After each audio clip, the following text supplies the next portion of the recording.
Time anxiety గురించి, consumerism culture గురించి కొద్దిగా మాట్లాడుకుందాం. నేను ఈ ఒక్క విషయం అబ్జర్వ్ చేస్తున్నా, గత కొద్దేళ్లగా everyone has gone to this limbo where everyone feels like they're running out of time. దేనికో లేట్ అయిపోతున్నా అన్నట్టుగా ఒక ఓవర్వెల్మింగ్ సెన్స్ ఆఫ్ అర్జెన్సీతో అందరూ పానిక్ మోడ్ లోకి వెళ్ళిపోతున్నారు. దీన్నే మనం ముద్దుగా ఫోమో అంటాం అనమాట. దీన్నే అడ్వాంటేజ్ గా వేసుకుని కన్స్యూమరిజం కల్చర్ మన గుండెల మీదకి కూర్చుంటుంది అనమాట.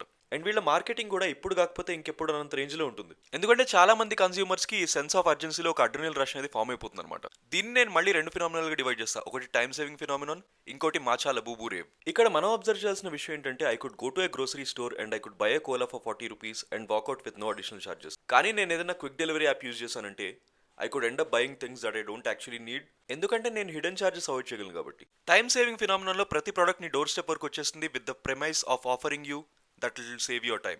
ఇవి 6 నిమిషాల్లో డెలివరీ అయ్యే గ్రోసరీస్ నుంచి ఆబ్వియస్ గిమిక్ ప్రొడక్ట్స్ వరకు కంప్లీట్ గా స్ప్రెడ్ అయి ఉంటాయి అనమాట. మరి ఈ మాచా లబూబురే ఫినామినా అనుకున్న అత్యంత పెద్ద వెపన్ ఏంటంటే అసిమిలేషన్. ఫిట్ ఇన్ అవడానికి కొనుగోలు చేయడం. ఈ మాచాలు, లబూబులు, కాఫీ రేవ్లు ఇవన్నీ ఆఫర్ చేసే ఒకటే, this is cool and you're idiot for missing out on it. అందరూ రన్ క్లబ్కి వెళ్తున్నారు, అందరూ పికల్ బాల్ ఆడుతున్నారు, నువ్వు వచ్చేయాలి. నువ్వు ఈ పనులు చేస్తేనే నువ్వు కూల్ అవుతావు అనే ఐడియా మనకి కొత్త ఏం కాదు. కానీ నువ్వు కొంటేనే ఇది కూల్ అవుతావు అనే ఐడియా కన్స్యూమరిజం మనకి తీసుకొచ్చింది. అంతేకాకుండా మన ఐడెంటిటీ కొద్దిగా థ్రెటన్ అయినప్పుడు we tend to buy things మన సోషల్ కానీ ఎమోషనల్ బాండ్స్ కానీ ఇంప్రూవ్ చేసుకోవడానికి. ఎందుకంటే come on, buying things has always been a social status.